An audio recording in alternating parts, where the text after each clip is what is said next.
Salutations everybody, it is Matty here, and in this video we're taking a dive into the PlayStation side of things because, ladies and gentlemen, so much has happened this year, and I feel like in this week it's all come to the head with one announced, one leaked major acquisitions for PlayStation. Understandably so, a lot of the conversation for PlayStation is focused on the blunders that have occurred, like the PS3 and Vita store, and some of the lingering hang-ups for them, like what's going to go on with the Vita store. Are there going to be more Vita games? Seems like that's not going to be the case. The PSP store is still closing down, and I do anticipate they'll eventually wind down the PS3 store in its entirety. With games like Horizon Forbidden West, the new God of War, Gran Turismo 7, all staying back on the PS4, I understand why the conversation is really shifted to a negative light for PlayStation, but in this video I want to really spotlight why I don't think they're getting enough credit for some pretty aggressive moves they're making. And I think it's because none of them have been on this savvy next level like Xbox acquiring Bethesda, which is a good thing because that should only happen like once in a generation, where a company just rolls in 8 other studios into their portfolio. That was a major happening. I don't want that to become commonplace. So PlayStation's been making some smart moves, some smart partnerships, and I want to really just talk about all of that in today's video. So of course, the headline for it all is their latest addition to the PlayStation First Studio party family, which is housemarque. housemarque recently brought us Returnal. This was their first foray into AAA development. They're much more known for Super Stardust HD and Resogun, my favorite game from them. I loved Resogun. This was a PS4 launch exclusive, but also it is leaked through PlayStation Japan that Bluepoint is going to be acquired, and the art in the background is different. You can actually see the character from Demon's Souls in the art versus the one when it comes to housemarque, where you see the main character from that game there. Both of these companies, long-term PlayStation partners. Like I mentioned, some of the games for housemarque, Bluepoint has teamed up for a great remake in Shadow of the Colossus. They just did Demon's Souls remake, which is phenomenal. They are teaming up with people that make a lot of sense. And I really am a big fan of PlayStation's more long-term, nurturing partnerships, and I think effectively lowering the asking price of these companies, where they're claiming they're not in an arms race with Microsoft, which I think makes sense because, quite frankly, they can't afford to be in an arms race if they're going to all race out and grab studios. But the exact wording is, we're very selective about the developers that we bring in, Hulse said. Our last new acquisition was Insomniac for $229 million in 2019, which has worked out very well. I'm always looking for people that have a similar set of values, similar creative ambitions, and work very well with our team that we can further invest in and help grow as creators. It's not like we're just going around and making random acquisitions, which is entirely true, by the way. Some people are like, no, you're look at everything you've acquired. They form partnerships that we'll highlight in a little bit, but they're also buying these studios. No, you're lying. Well, here's the thing, is that this is their second acquisition in like a decade. Okay, seriously, no hyperbole. And it's their first one since Insomniac, and Insomniac being a team that makes sense. You know, you have that long heritage of Ratchet and Clank. They lost them for a little bit as Insomniac tried to find themselves. They teamed up with Microsoft for, of course, Sunset Overdrive, which was fantastic. We also saw them do Fuse, which was less than stellar. But now they're here thriving, doing Spider-Man, Miles Morales, doing, of course, Ratchet and Clank Rift Apart. They're killing it, and these partnerships make sense. But also, when you look at the price tag that Insomniac was purchased for and how much they brought to the table and the IP that they were going to be working on, and then you look at Bethesda's price tag, yeah, it should have been a little higher, and I think that's why currently we don't know what housemarque was purchased for and what Bluepoint eventually was purchased for. But I think these are phenomenal gets for PlayStation, and I think it's really exciting because PlayStation will have, to me, the more exciting point is Bluepoint, a dedicated remake studio, so you can just hand them IP. There's been rumors of them doing the first Metal Gear game. And that's such a smart idea, just having a studio that you can license out different IP to. It's something I genuinely wish Xbox had. It's something I want Nintendo to have. And while Xbox has, of course, Fable being worked on by Playground, and you have Perfect Dark being worked on by Initiative, they have their own way of doing it, taking these old IP and using them in new studios. I still love the idea of PlayStation having a dedicated remake studio where you can have that blending of familiarity as well as modernization. I think there's something powerful in that combination. As for housemarque, the reason I have less to say on it is because I like more of their arcadey titles. The more I hear about Returnal, I'm going to eventually make the dive this year, but the more I hear about Returnal, the less interested I become. I'm very picky with these roguelike titles, and for me, like putting Hades in a top 5 last year, I can't emphasize, as I always do, how rare that is. So I have less to say on Housemarque other than I'm excited to see them take a step forward. They said in a separate interview with Famitsu that they are looking to invest more and go beyond Returnal, and with Returnal already being impressive, and of course, a lot of people think that it's just more money in their pocket, and so they can go ahead and throw together what game they want now. When you go from making these more budget arcade titles to now big AAA games, Returnal is an impressive transition, flawed or not. I think it's still something worth tipping your cap to.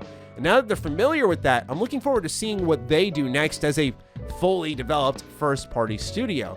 But more to the point of this video is I know a lot of you expected me to probably talk about this, and it should be headlined in this, but I want to emphasize PlayStation's aggressiveness, and I know it's not in response to Xbox, but it's exciting because we're finally seeing a generation where these companies are going back and forth. It doesn't feel as one-sided. I feel like PlayStation's doing some right things. I feel like Xbox doing some right things. Nintendo's doing some right things here.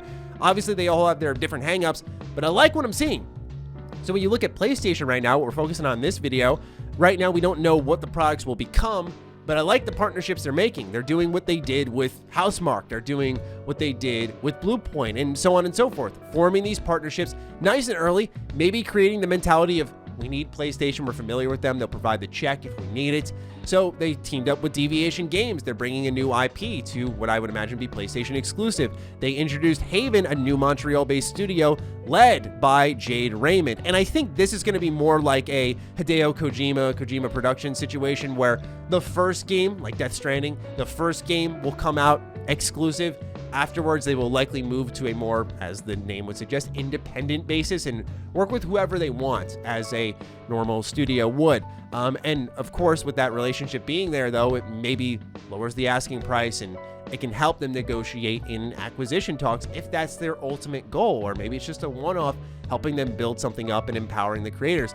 They also teamed up with Firewalk Studios, announcing the publishing partnership for a new original multiplayer IP. Granted, this is for PS4. Not a lot of this stuff's been talking about when it comes to next gen, but PlayStation is forming intelligent strategic partnerships across the board, and they're attacking in their own way. I don't know if it's a direct response to Bethesda. I don't genuinely think it is, because this is the way that they can financially do so in a sensible manner.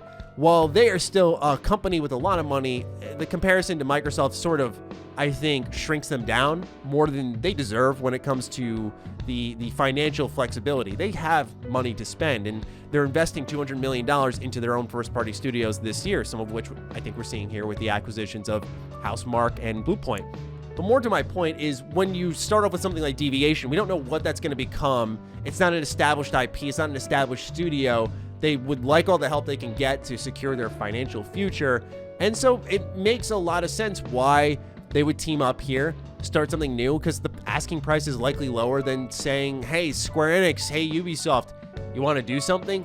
Makes a lot more sense. And when you start to wrap in other external partnerships, more Sony-based, I think it creates a pretty good image for them. When you look at Evo, I talk about this all the time, how the fighting scene on Xbox is dead, and fighting games in general are kind of I don't want to say a dying breed, but they are not evolving like the rest of the industry. Their monetization is quite old. Their way of rolling out content is not as fast-paced as others, and it's because of the balancing act that fighting games have to go through. I'd love to see one developer break through and really speed that up, where you don't got to wait months and months and months and get one new fighter.